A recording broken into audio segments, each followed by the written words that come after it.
인식이 없어서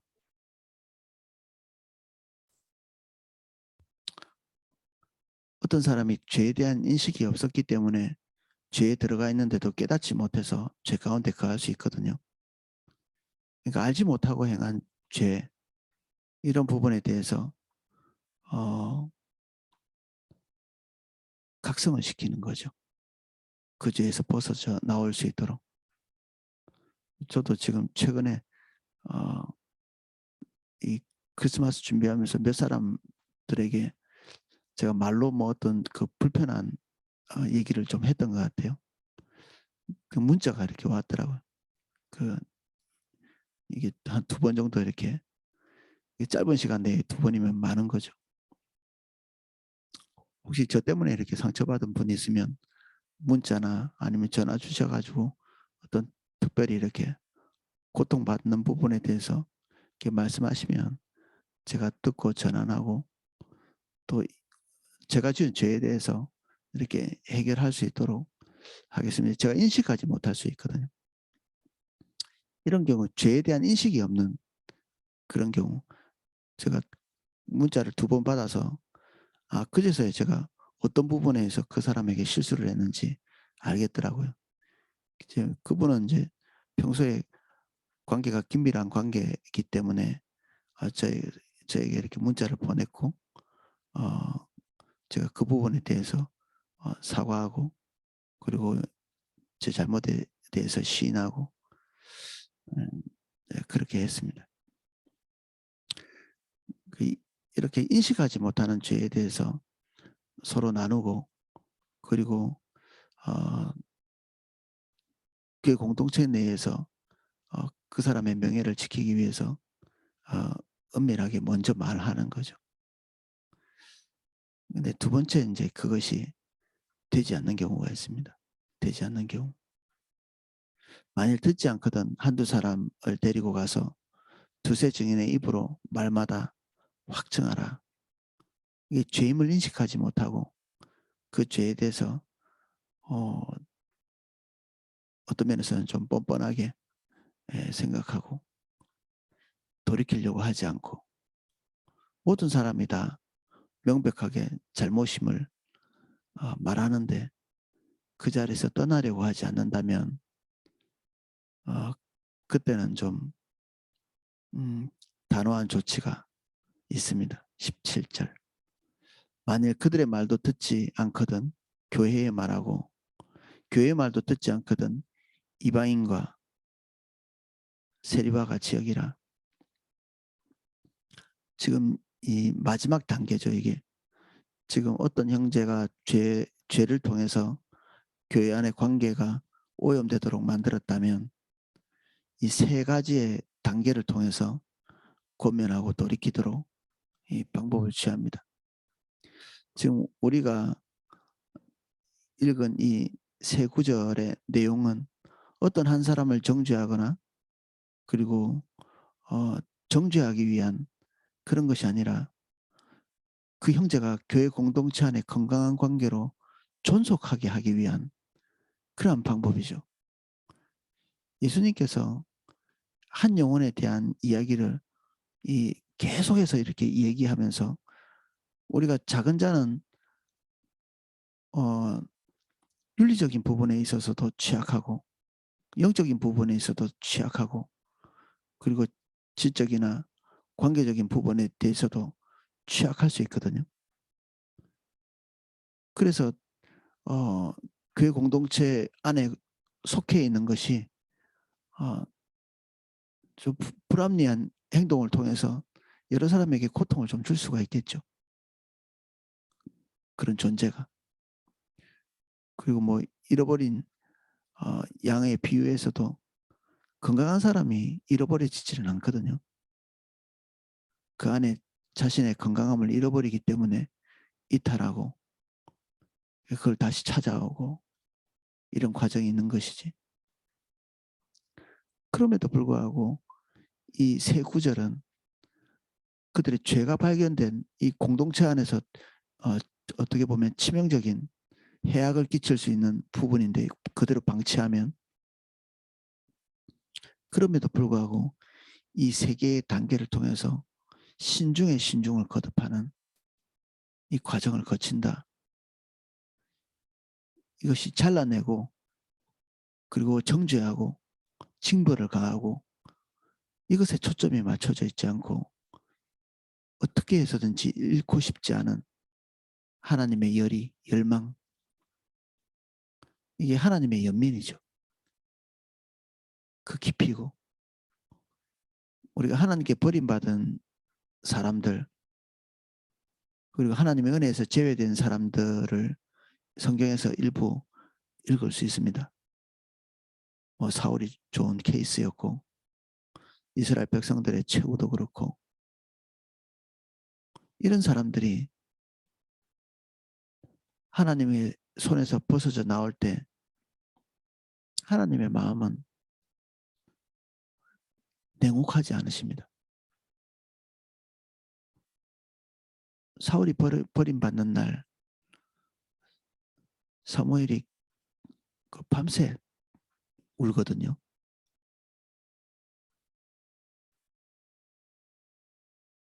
이게 사무엘의 어떤 눈물이라기보다는 이 사울을 향한 하나님의 눈물이죠.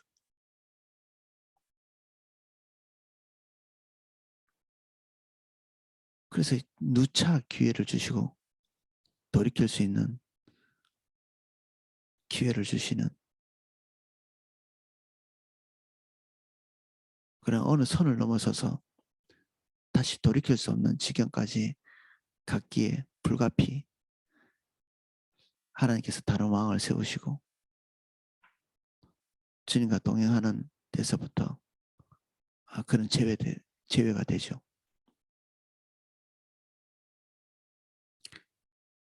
여기에서도 우리가 초점 맞춰야 될 것은 어떤 사람이 여기에 해당하는 사람이고 누구를 잘라내나 이런 방식으로 접근하면 지금 우리가 18장을 쭉 살펴보고 온 이 룰에서 우리가 이탈하는 것입니다. 뒤에 나오는 그 구절들을 우리가 보면 하나님께서 마치 당근을 주는 것처럼 입에 달달한 사탕을 주는 것처럼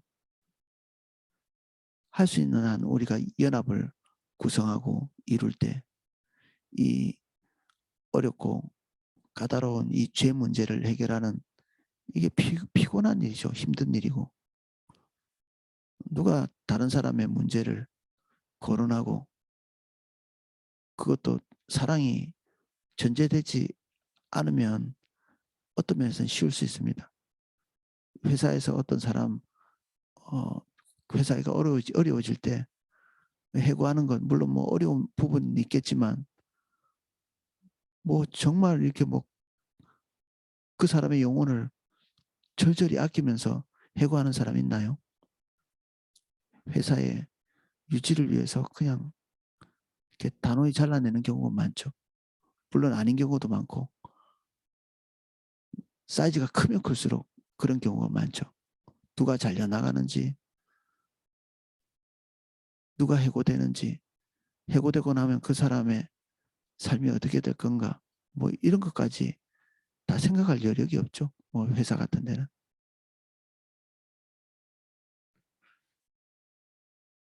근데 이 교회는 그런 부분에서 전혀 다른 입장이고 우리 그리스도인들이 어떤 공동체를 구성하고 있다. 예를 들면 뭐 회사를 경영하고 있다. 아니면 편의점 하나라도 어떤 사람과 같이 꾸려가고 있다. 그러면 그 안에 그 어떤 사람과의 관계를 유지하는데 교회에서 관계를 지탱하는 것처럼 여기에는 냉혹함의 요소가 끼어들 여지가 별로 없습니다. 깊은 사랑과 연민을 전제로 하고 있죠. 18절은 하나님의 선물입니다. 이 연합에 대한 선물, 그것을 이루었을 때 이 고단한 과정, 복잡한 과정, 이것을 우리가 힘들여서 한 다음에 다시 연합과 그리고 공동체의 하나됨을 이루고 난 다음에 하나님께서 주시는 선물, 진실로 너희에게 이르노니 무엇이든지 너희가 땅에서 매면 하늘에서도 매일 것이요 무엇이든지 땅에서 풀면 하늘에서도 풀리리라. 하나님의 뜻이 하늘에서 이루어진 것 같이 땅에서도 이루어지는 전제 조건, 이것이 우리가 연합하는 것입니다. 사단이 가장 공들여서 하고 있는 일 중에 하나가 교회의 연합을 깨뜨리는 일입니다. 이것이 가능하게 되면 하늘의 모든 것들이 차단될 가능성이 있습니다. 연합이 되지 않고 갈갈이 나누어져서 싸우는, 분쟁하는 교회들을 보면 우스운 게 그렇습니다. 다 본인들이 다윗이고 상대방은 사울이고 골리앗이고 상대방은 라반이고 자기는 야곱이고 자기는 모세고 상대방은 바로가 되는, 무지한 것이죠.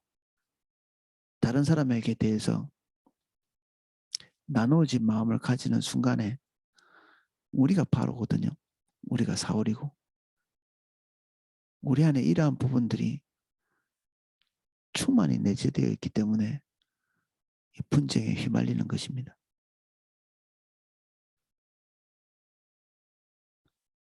그래서 사단이 우리에게 와서 연합을 깨뜨리는 그 모든 요소에 대해서 우리 내면에서 단호히 대처해야 합니다. 상대방에게 단호히 대처하는 게 아니라 우리 내면에서부터 그 연합을 깨뜨리는 생각, 상대방에 대한 무자비함, 긍휼 없는 마음, 언어, 그런 부분들을 하나님 앞에 처리해야 되죠.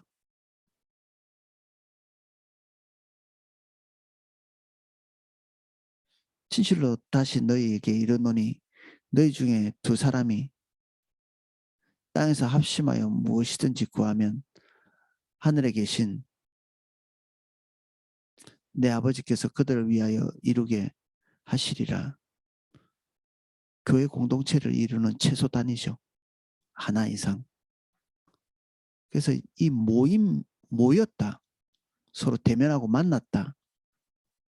이것만으로도 성령의 임재의 기본이 되는 것입니다.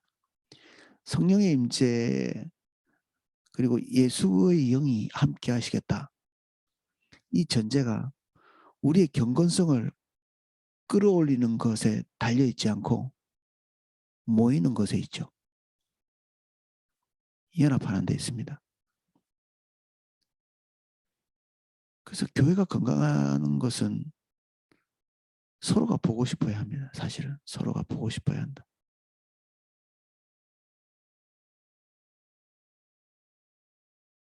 누구를 보지 않는데도 우리 마음에 그다지 다시 얼굴을 볼 마음이 없다. 그러면 이제 우리가 건강하지 않은 거죠. 열렬히 보고 싶고 다시 만나고 싶고, 이게 화면에서는 우리가 지금 교회 지체로서 건강하다는 표시이기도 합니다. 나는 주님만 있으면 돼요. 예, 이게 옳은 말인 것 같지만 건강을 잃은 것입니다. 이보다 더 큰 약속이 있을 수 있겠나 싶습니다. 두 사람이 합심해서 건강한 관계 안에서 같은 뜻을 가지고 하나님께 구할 때 하나님께서 그들을 위하여 이루실 것이다.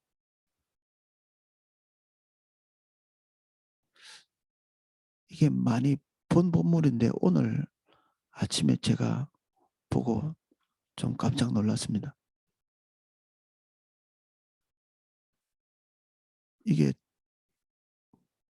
적은 약속이 아니죠.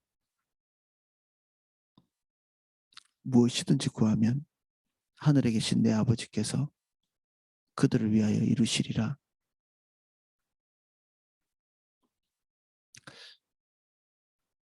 무수히 많은 소원들이 우리에게 있지 않습니까?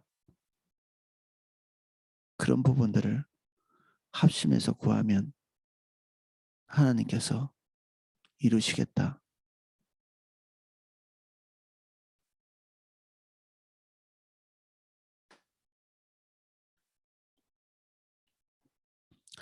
(20) 절은 좀 더 본질적인 부분에 대해서 말씀하십니다.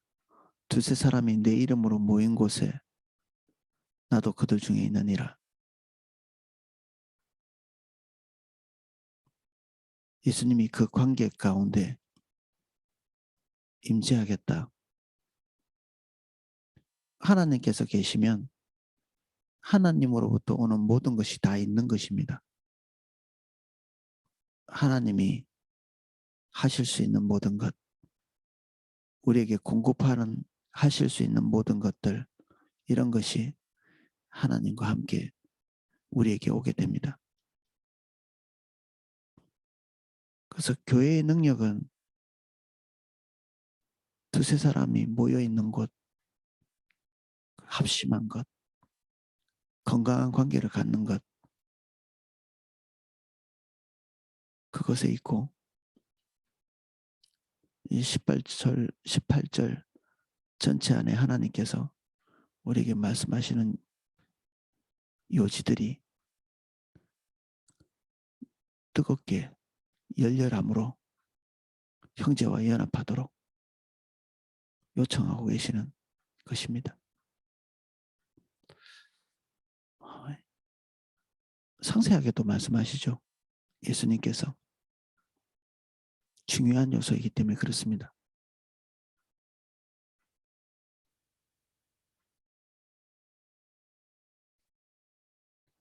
예수님이 세우신 유일한 공동체, 그것이 교회이고, 예수님은 그 교회를 자신의 몸으로 여기십니다. 몸과 머리가 따로 놀지 않듯이 예수님에게 있어서 교회는 자신의 전 존재입니다. 기도하겠습니다.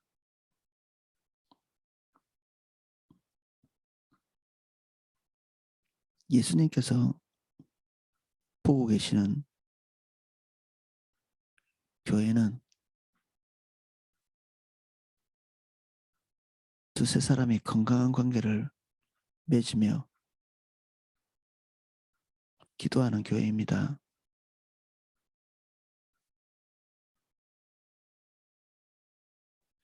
지금 우리 가운데 들어와 있는 죄의 영역들이 있다면 우리가 용기를 가지고 접근해 갈 수 있도록 도와주십시오.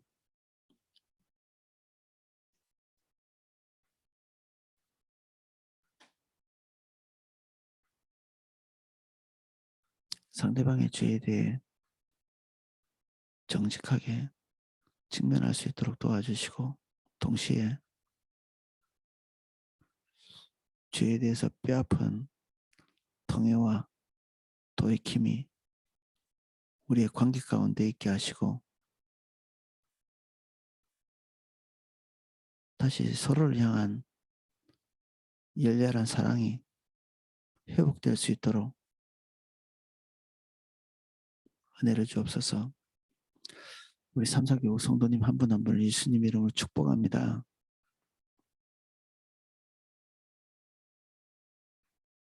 우리가 오르락내리락 하는 존재입니다. 때로는 열렬하고 때로는 식으며 때로는 열정적이지만 때로 우리는 모든 것이 식은 사람같이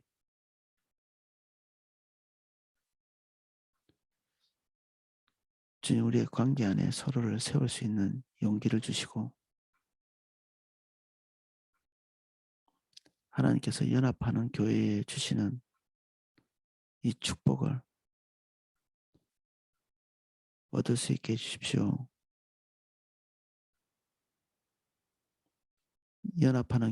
연합하여서 기도하는 그룹 가운데 주님께서 은혜를 주십시오. 한 면에서는 연합하여 기도하는 그룹에 대한 사단의 시기,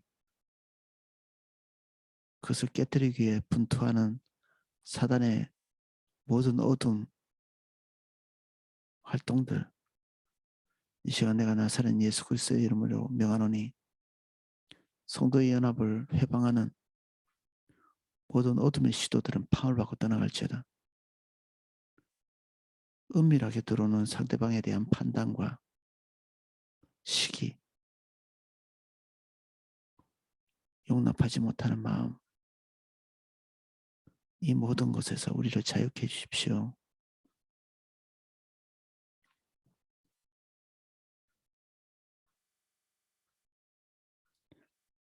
인천 초소를 축복합니다. 서울 초소를 축복합니다. 세종시 초소를 축복합니다. 용납하지 못해서 담이 쌓인 모든 관계의 벽들을 제하여 주옵소서.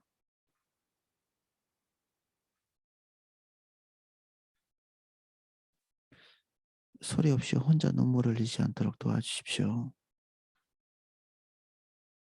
우리가 죄를 구하고 다시 연합하게 하시고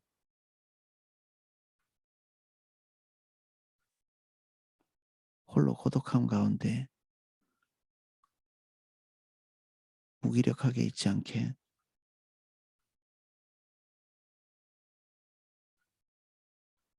주님께서 약속하신 두세 사람이 연합한 그곳에서 약속하신 하나님의 축복을 우리가 만끽하게 해주십시오.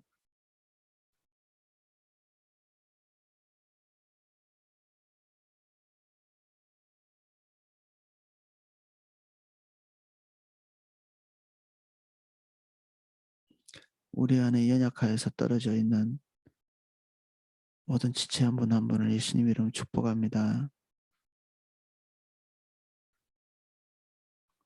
우리가 이 시간에 그분들을 위해 기도하오니 주님 약속하신 대로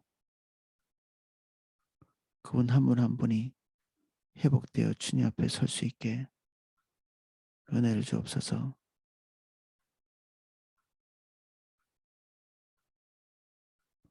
다시 교회 공동체 안에 깊은 연합으로 함께 할 수 있도록 은혜를 주옵소서.